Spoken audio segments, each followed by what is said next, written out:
Hey everybody, this is Japan by River Cruise with your hosts Ali and Bobby. I am Bobby Judo. I'm calling in from Southwest Japan.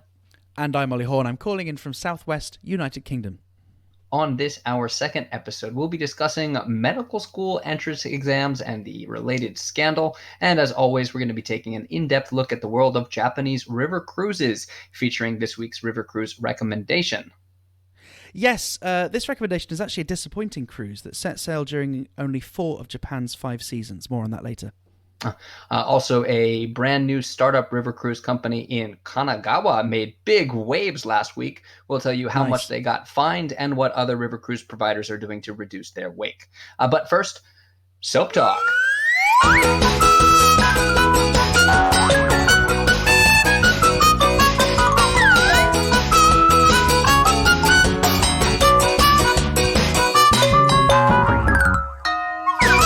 It's Soap Talk time. Bobby, why do we call it Soap Talk? We call it soap talk because you cannot pronounce small talk in Japanese. Ali, say small talk. Sekken banashi. That is still soap talk. Do you know the phrase for someone who's naive, somebody who doesn't know much about the world? No. How do you say that? It's the world in Japanese plus shirazu, which is the Oh, Sekkai shirazu. well, now you okay. So what you've done now I've is now just you said moved on correct. from you. No, you're getting this wrong in all kinds of ways. Sekkai means correct. No, sekai means calcium. Seikai means correct. Triple wrong. Ding, ding, You ding. got it. Yeah, you did not get the word correct. Correct. You Oh, said man. calcium. You're still making, although you're consistent because you're making the same mistake. You wanted Yeah. to say sekai, sekai, Yeah. which means the Sekkai. world. And no, you're saying calcium. You're saying sekai. So, but the Yeah. actual phrase is it's that same seken, seken shirazu. Seken shirazu is somebody naive, somebody who was born yesterday or who fell off the turnip cart yesterday, as we say in the States. Can you say Seken Shirazu? Sekken shirazu. Nope, that is somebody who is unfamiliar with soap, which in English we call British people. So, Very funny. soap talk. Ali, we introduced ourselves a little bit last episode. This episode, why don't you tell us specifically kind of what kind of shows you're touring around the world as a stand-up comedian these days? Yes. Well, thanks for asking, Bobby. What a fantastic topic to talk Yeah, about. it's your big thing right now. Yeah, well, it's what I've spent the last 18 months worrying about. Mm-hmm. So I'm taking a show to the Edinburgh Fringe Festival this August. Now, you've not been. I keep encouraging you to go, but you won't because you can't afford the time off, nor you got family. And there's a I support three people. I should stop encouraging you to go because it's actually not fair. So I'm taking a show called Pig in Japan. The reason I've called it Pig in Japan is I was advised by someone that knows about marketing that the best show titles have a keyword that people search for and also are a pun. That meets those criteria. And the show is broadly an hour of stand-up comedy, narrative-driven stand-up comedy about the 4 years I spent in Japan, focusing chiefly on the kind of the middle 2 years where there was a very, very brief but nevertheless real and existent media frenzy around the startup comedy group that we created. You did a handful of we did a lot of comedy in Japanese. We attempted a lot of comedy in Japanese. Whether or not we successfully performed comedy is up for debate. But I actually tell a story in the show about the second time we tried it, because the first time we tried it actually went quite well, but the second time we tried it was so rough yeah, that I reference how I got a heckle. I mean, Japanese audiences just as a rule don't heckle, but I got one which was a correction, a grammatical correction, thinking because I was trying a pun, but so little faith did the audience have that I had any credibility as a comedian. They thought that rather than me making a pun, it was more likely that I was trying to say something genuine and couldn't do it. that is super common. I mean, wordplay is a big thing in Japan, but as a foreigner, as soon as you attempt wordplay, like the assumption is that you just made a mistake. Although to be fair to your audience, like there are so many mistakes in your Japanese that it's hard to tell what's intentional and what's not intentional. I think it's safest to just assume most of it is not intentional. Yeah, well, so anyway, so the show is basically about that, and kind of about how, the media industry in Japan. I don't actually think the media industry in Japan is any worse than any other country, but it's the only one I've really been exposed to. Yeah, I Is don't think it's, yeah, it's it, miles it worse, but is no, it probably isn't, but is depending on your framing, exploitative, and it perpetuates myths about Japanese exceptionalism, and it reinforces certain cultural stereotypes. And so I just kind of talk in the show about how that experience has made me reflect on the media and also life in the UK. And so the show's more really to do with identity and belonging, and how the media helps to shape that. well, you did parlay your attention that you got for performing stand-up comedy in Japanese to a number of regular, smaller but regular TV gigs, and I think like the only there are a lot of foreigners in Japan who want to do TV, and in like the Kyushu area, the local area that we were in, I think you were probably like in the top three in terms of the amount of exposure you got, and the Yeah, amount of well, but jobs that you did. it's funny because often you do get people coming up to you and asking how do they do it, or can you recommend an agency, or what should they be doing. And I think if I'd gone to Japan with the intention of basically paying my rent doing local radio, local TV, adverts, that kind of thing, I don't think you'd be able to, right? I think actually that kind of I don't know, if you come across as kind of needy or thirsty, the media aren't really that interested in you. I Yeah, think it was yeah, more yeah. to do with the fact that like I was Not doing long my own term, thing. anyhow. Sure. I mean, And I've so seen people with the goal of like getting on Japanese TV, and that's their ultimate goal, and like achieve it in a short period of time, but that doesn't oh translate to a yeah, career. right, sure. And I think everyone can get on TV once if they wanted to. I mean, they have a Yeah. camera crew hanging around Narita Airport, specifically Yep. interviewing foreigners. And so I didn't really have the ambition to be on television. As I said last week, I went to Japan as a graduate student, but because I was doing my own thing, right? Because I had two things going on. One, I had this like legal background, right, which kind of gives a nice kind of clean, clear-cut definition of what I'm doing, right? So the early times when I was on TV and they were saying like commentator or student, it would always say like something legal or something, And Right. remember at the time, like Brexit was just about to bubble up, and so occasionally they'd be interested in hearing my views on that, Yeah. and also because I was doing this comedy kind of on my own terms. We literally set up our own comedy club, and we advertised it ourselves. We didn't go through any agencies. They kind of were thirsty for the story, and then on Yeah. that basis, you introduced me to an agency. But again, that agency, because I said, yeah, I mean, I'm not looking to make a career out of this, but if you've got anything interesting, send it my way. I think on that basis, and also crucially, if you're good at it, and I think I did fit the mold of kind of what they were looking for, which is not someone that has perfect Japanese, but someone Yeah, that's a lot of nevertheless times conscientious. they just look for foreignness. If you have a foreign Yeah, face, and that's a big thing that I struggle with in the industry, is like they want a foreigner. They don't necessarily want somebody who can do the job. And so if you go in and you go, I'm good at it, I can do the job as well or better than a Japanese person, and I've got experience, they go, that's cool, but we really just want somebody to say wow. And so yeah, right. like the But rate is super low, and they won't raise it even if you have lots of experience, because they can get somebody to do much less, which is all they're looking for much cheaper. yeah, I just want to go back and point out your show is called Pig in Japan, and you explained the reason for it. I want to make sure we mention that another major reason that you went with that name is because someone begged you repeatedly not to call it Big in Japan, which was was that your you? first choice. Yes. Oh my God. You don't remember this? We had like Yeah, I nine do. conversations about it. You're No, like, I I'm going to know. call it Big in Japan. I was like, yeah, you and Yeah, everybody else who's ever done anything in Japan. I know. Well, but it is kind of, it is the obvious name, and like my feeling about this is the title doesn't necessarily have to be creative as long as the show is. Yeah. But actually, Pig in Japan, it is a good title for a couple of reasons. One is I don't think I'm going to do this routine when I take the show to Edinburgh now, because it's been replaced with funnier routines. But I had a long routine about tonkotsu ramen, right, which is the Mhm. ramen made from pork bones, And and about how not tongue bones, which is what you just said. tonkotsu.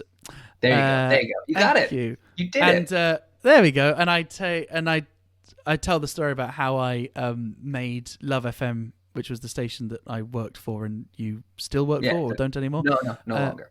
Okay, well, in that case, I can be honest and say they were really cross that they they trusted me to do a report from Hong Kong about this new ramen shop that had opened, and I did what I thought was an honest and complete food report full of integrity.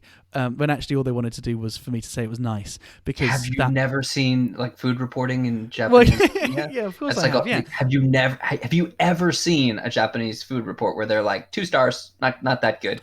no, but you know what it was? The tension is, right? The modus operandi is if it's Japanese food, it's delicious. If it's foreign food, it's yuck, right? And the tension that I was having to straddle is I was reporting on Japanese food, but made by Chinese people, which are Yeah. which are much derided in Japan. And so I Yeah, no, thought, I want to disagree because I don't think that I think all food is delicious. I don't think you ever see people going on TV saying foreign food is yuck, especially when they're doing like a report on a restaurant. But I think you redeemed yourself by like explaining that tension came from anti-Chinese sentiment, which is pretty rampant, pretty but rampant. I don't think I said it was disgusting. What I said was, what I've learned about tonkotsu ramen is that it's all about the broth, right? The noodles are kind of secondary. It starts with a soup, and the soup is supposed to be independently drinkable. And what I said was this soup was just so salty, right? It didn't really taste like authentic soup. Additionally, one of the hallmarks of Hakata ramen is that you choose the hardness of your noodles, right? So if you imagine ramen noodles, they're kind of a little bit chewy. They're almost like spaghetti. In Hakata, Right. you normally have them hard, right? You'd order them either katamem or barikata, right? Hard or really hard. Super And hard. if you order them super hard, they'll only put them in the water for about 20 seconds, right? And then they are really, really delicious. They've got a really nice kind of chewy bite to them. And I feel said like I we should be ordered. saying firm and not hard because it's more like an al dente and not like an Yeah. unboiled dried noodle. We should Yeah, clarify. sure. Yeah, sure. But that said, there's that you can order it nama, right? And if you order your noodles nama, they literally just they I don't know, they introduce it to the water. They just go, that's where the water is. That's not a thing. I mean, they don't say nama. They call it kona otoshi, which is just it means like they shook off the flour and then dropped it in the. They do not call it nama. Are you sure about that? Because I've They definitely refer been they with people refer that have ordered it that to they way. refer to pasta as nama pasta sometimes. Oh, well, maybe. All right. Well, Say, we'll have this to. is totally unrelated, but can you say the Italian word for noodles? Pasta? Somebody told me recently that British people call pasta pasta. Is that Pasta? true? Well, Again? that's pasta. Pasta? Mm. Hmm. Right. Well, I feel like we've gotten off topic. yeah. Well, just to conclude this story, I didn't say it was bad, but what I did say is the hallmark of Fukuoka ramen is that you can order it with firm noodles. I ordered it with firm noodles, and it came back with like the consistency of instant noodles. And what I said was, it's a shame that this doesn't kind of reflect or represent authentic Hakata noodles. What I didn't realize was Even though it was a authentic Hakata chain brand yeah, that had opened up a store in Hong Kong. absolutely, and to great expense, I found out. And the apparently the CEO, the Sacho of the chain, was listening to the listening to the He was report. listening because they're a major sponsor of the radio station. Big time. And apparently And they were really cross. you had just badmouthed their Hakata flagship. Yeah, right. Their Hong Kong flagship. But actually, in the end, they listened back to it, and they weren't cross with me because my Japanese was so bad, no one understood what I said anyway. No, they weren't cross because they said, "Look, we didn't really give you a briefing," and I wrote the whole report myself because normally when you're doing the reports in Japan, there's someone by your side who is like literally there, writing, like scribbling out notes and fact checking and feeding you things to say. I had none of that, and there was no talk back. So I was excused.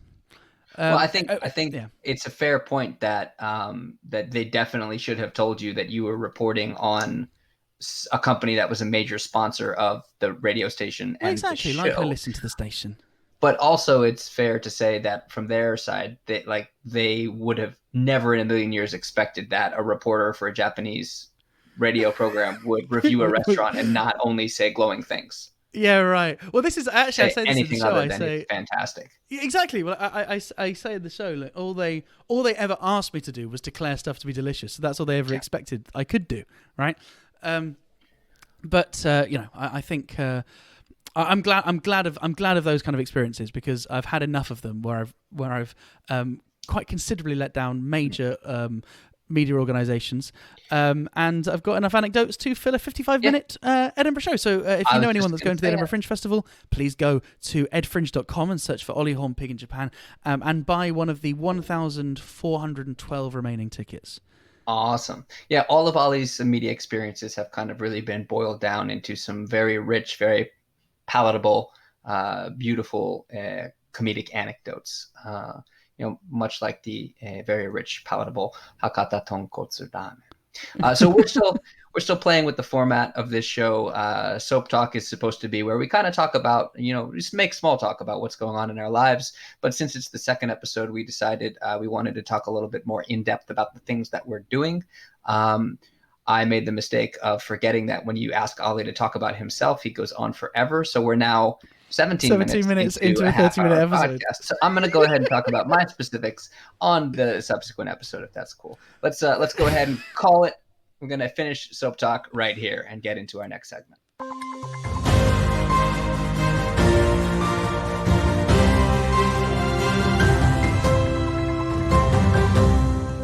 The news. The news. You picked out a Japanese story that caught your interest.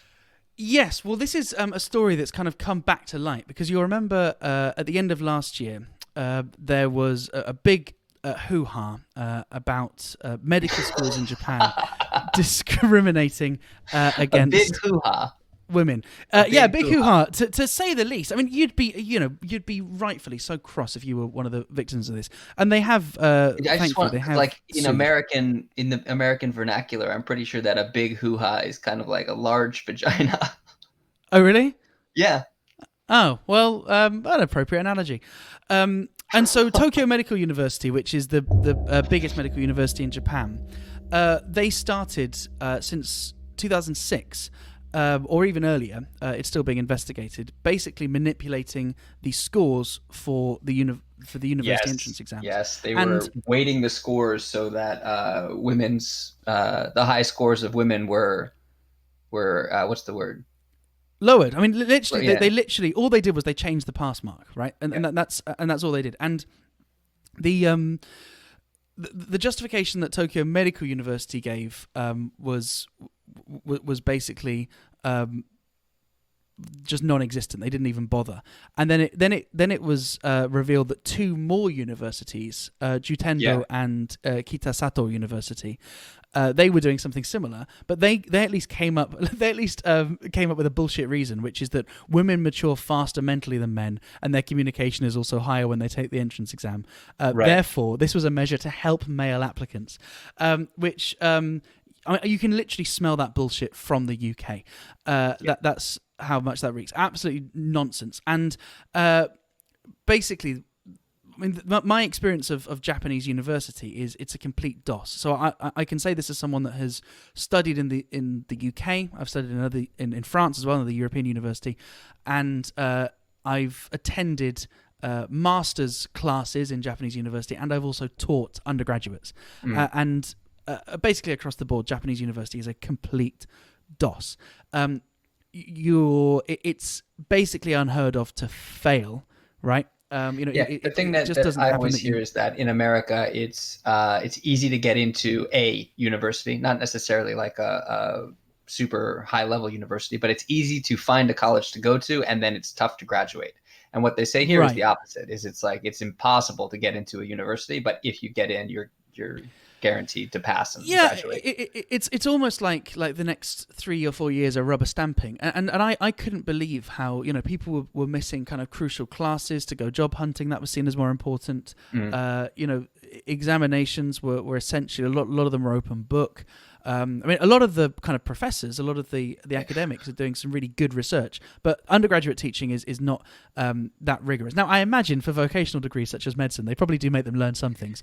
I would hope. I think like here, what they also say is that, they don't really care how much you learn in university, because the idea is whatever company you join is expecting to train you from the ground up when you get Right. there. I would Right. really hope that's not the case for medical they school. they It's just like there's a big Japanese linguistic issue that I always find funny, when they talk about like dancers or musicians, especially rappers. There's this word jitsuryoku. Jitsuryoku is like your own strength. Jitsu, like it's like your own real power or ability. And so an actor or a rapper or a self-made businessman, they'll call them jitsuryoku, which means they're doing it based on their own ability. And the question that always off their own begs for steam. me is like, what? You'd say off their own steam, wouldn't you, in English? Oh, I guess so. I would Yeah. guess we would say like self-made or something like that. But the question that always begs is like, if it's somebody who's not jitsuryokuha, then like what are they doing?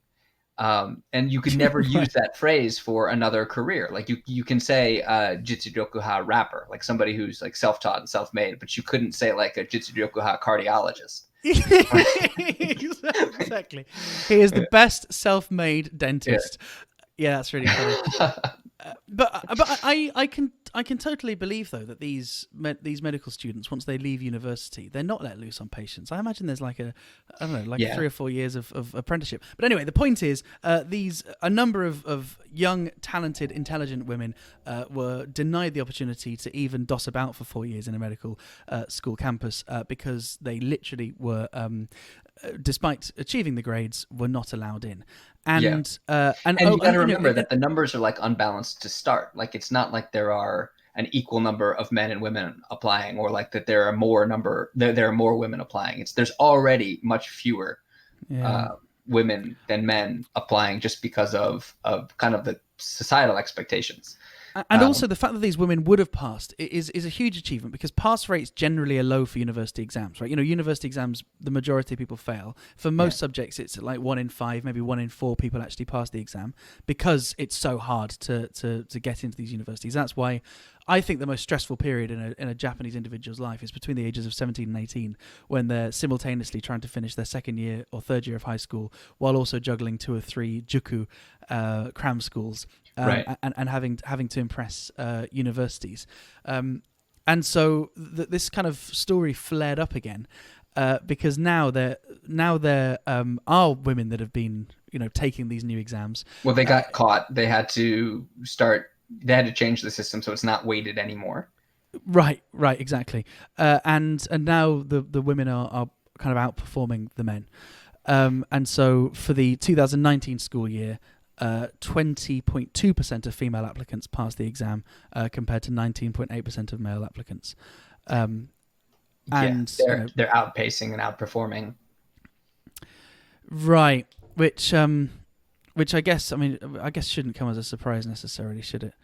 Uh, No, I mean, and I think well, there is something to the idea that, especially women in Japan are better at communication. They're more comfortable, in conversational settings. In kind of like, for me, when you said that women outperformed men in the interview portions and things like that, that makes perfect sense to me, because especially being here as a language teacher, which I was for the first handful of years, you definitely get the sense that the women here are more interested in communication and have right. better communication skills than their male counterparts. But that is something a doctor is supposed to do, right? Like it's Yeah. it's absolutely fair to test for that. But and also one other thing that they said was, they really were scraping the bottom of the barrel for excuses, because they also said, we also don't have enough student housing for female medical students, as if that was a completely insurmountable Right. hurdle. Right. Right. as if sorry, no room at the inn. Couldn't take it even if we tried. Yeah. And also Japan has the lowest proportion of female doctors amongst the wealthy nations, So in the world. I What actually, I'm surprised by is how cool people are about this, right? Most of my foreign friends were absolutely outraged. I yeah. had a number of Japanese friends that kind of just shrugged their shoulders. Well, I think there was a huge, especially in the media, there was a huge outcry against it. Like, this is not fair. This is not fair. And I was actually, at the time, I was a regular commentator on a weekly news show. And one of the other panelists on the news show that I was working on is the superintendent, the head of a clinic. She's the incho of a clinic that she founded and runs. And they, of course, wanted to know her Self-made opinion. woman. Yeah, Jitsudokuha, medical professional. They, of course, wanted to know, since she's in the field, what she thought. And everybody in the studio was just like taken aback when she was like, yeah, no, this is absolutely a necessary policy. Like, it is necessary to keep the number of women in the field low and the number of men greater. And her reasoning was, she had a couple of Genuinely things fascinated to hear what's going to come out your mouth next. I cannot begin to imagine what her reasoning was. The studio was like on pins and needles. Like, you could see the main MC kind of like biting his fingernails and being like, do we need to cut to commercial? Like, is this going to be like the next thing that blows up on the internet?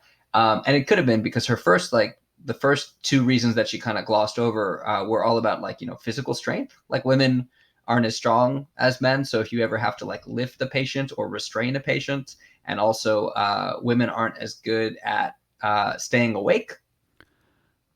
Right.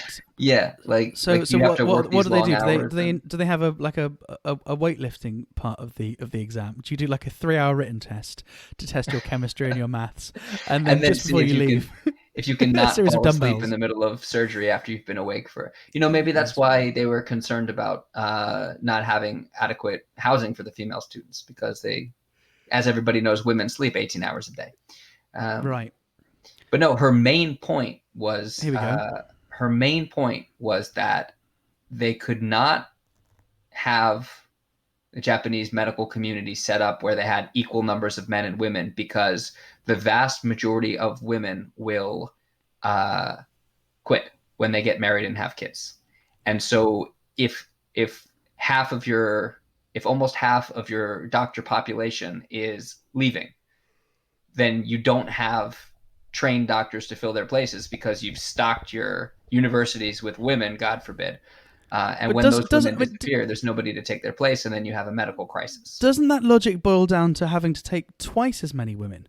Like, isn't that how that should be reasoned out? Well, I mean, there's a limited number of spots. And again, you're making me argue her position, which I do not agree with. But there's a limited number of spots. And if you end up with too many women, then you're not training doctors to take the women's places when they inevitably have babies. But can't women take those housewives. women's places? No, because those women will also. Yes, but you just need more of them to replace them. If So just endlessly train female. Women. Yes, Yeah, don't deride me. Yes, yes, that's exactly what I'm arguing for. Train more women. So here, I agree with you in the sense that like her reasoning is not good. Like, it's not like we should fix the social issues. We should fix. Or we should fix make that women aren't coming back after women maternity leave. Yeah. Where we have these static gender roles where women stay at home and take care and can't also have careers, and men do not have any responsibilities in terms of having to stay home and help with the child rearing and do all the work. That's a huge social problem in Japan. And instead of having an opinion that was like, we need to address these and create an environment where women can do both, and then it won't be a problem, she was like, no, this is the way it is. So if we don't have a larger number of male doctors, then we won't be able to provide adequate medical care, because there'd be a shortage of health professionals. I don't know. I don't know if I've got a particularly kind of funny take on this, but I can't think of anything more kind of brazen, right? Yeah. Than just going, we want fewer women. Like, women. This profession doesn't work for women. So should we make it work for women? No. Let's reduce the number of women that get into the get in. Shall we prevent women that aren't qualified from getting in? No. Let's prevent those specifically which are qualified more than it's just it's just astonishing. I mean, but at least it's been exposed. Yeah. Well, I guess now that they're outperforming the men in the medical exams, and we're going to have an upcoming graduating class of female health professionals, female doctors. We'll see what happens when they have their kids. And yeah, I can't wait to need treatment in Japan. it's that old joke or joke slash riddle about, like father and son get in a car accident, and the father dies and the son's taken to the hospital, and the doctor looks at the son and says, I can't perform the surgery, this is my son. Like, Japan would never figure that out in a million They'd years. never get that joke. They're like, okay, so what's the nurse doing surgery for?